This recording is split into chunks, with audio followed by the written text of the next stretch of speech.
Back in January, I introduced the concept of applying strategy in the garden, and in the comment section, I noticed that quite a few of you were interested in this. So I sat down and I put my thinking cap on, and I actually came away with over a dozen video ideas which could come out of strategic thinking and planning in the garden. So I want to actually just use this as an introduction entry-level video, and this is probably going to turn into a bit of a series, but the point of this video is to introduce the idea so you can come away and start applying a bit of strategic planning into your own gardens or allotments. In a nutshell, thinking strategically is a thinking process applied by an individual with the goal of achieving success in said project, for example in this case my garden, and it means looking at the bigger picture and how all the individual elements work together and how they affect one another. Rather than approaching strategy as this one big overwhelming beast, let's split it into two sections. And the first section is the actual growing of the produce. So this involves things like your planting calendar, but also the produce and crops in the ground, for example the kale, and we're actually going to come back to the kale a bit later on. The second section of strategy is operational, and this basically facilitates you being able to grow food in the garden, and it can range from anywhere from things like polytunnels to your tools to the compost bins. Something we don't really do as home gardeners is look beyond the short term, because when we do garden plans, it's usually only about the next growing season, but we never look beyond that. And something about strategy is not only looking at the short term, but also the long term in the next 5 years. So let's turn this into some simple steps when it comes to strategic thinking, which in itself I believe is linked quite strongly with the permaculture principle of observe and interact, and you'll see why it is very soon.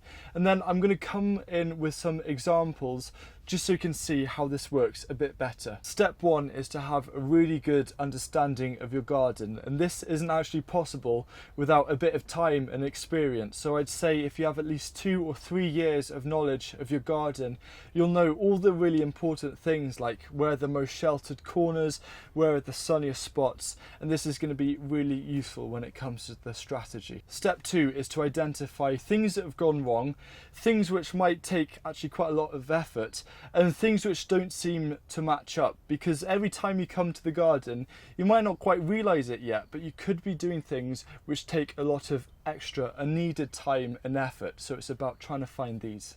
And step three is, once you've identified either a problem or a barrier, is to actually come up with a solution. And this does need a bit of time and a bit of thinking and a bit of research, but the most important fundamental here is to measure twice and to cut once. Here we are back at the kale, and I think this kale here is a perfect example of the growth and produce segment of strategy and the strategic thinking.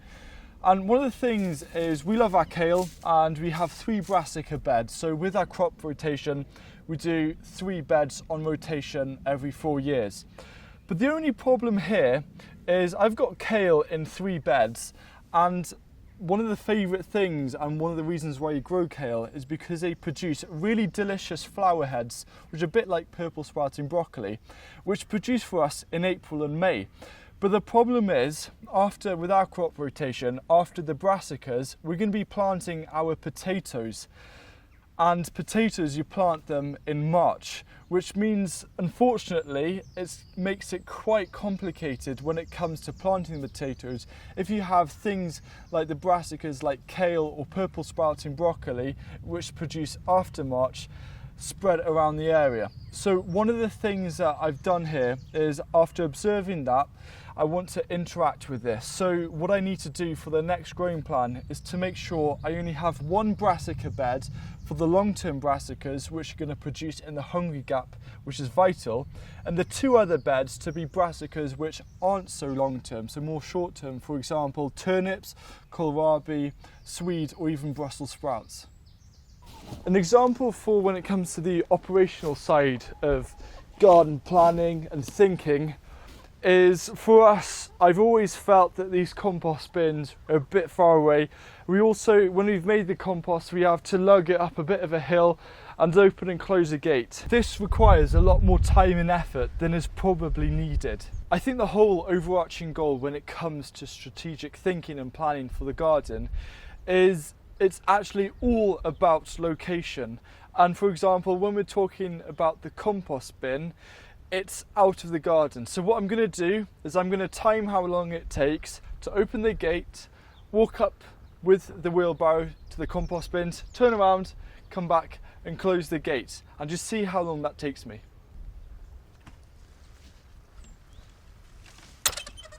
So that journey took about 45 seconds, which doesn't seem like much. Maybe if you do 2 journeys a day, then that's 1.5 minutes. But when you start looking at the greater scheme of things, if you might do 200 compost journeys a year, then you could easily be looking at 3, maybe even 4 hours of extra work.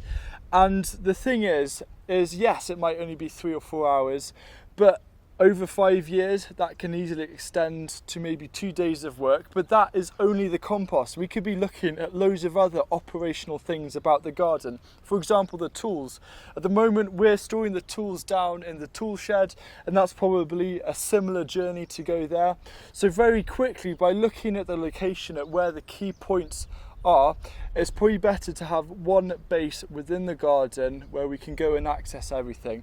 And also, it isn't just time, it's also effort. It takes a lot more effort, and perhaps if you're older or you have health issues, you're trying to reduce that extra effort. So having things more local is really important, and it also means that there's less chance to have injuries and reduce all those risks as well. So when you look at it, not just looking at where the compost is located, when you approach the strategic thinking with the whole picture, the holistic picture of the garden, you'll soon very quickly highlight a lot of areas where you can make everything a lot easier for you.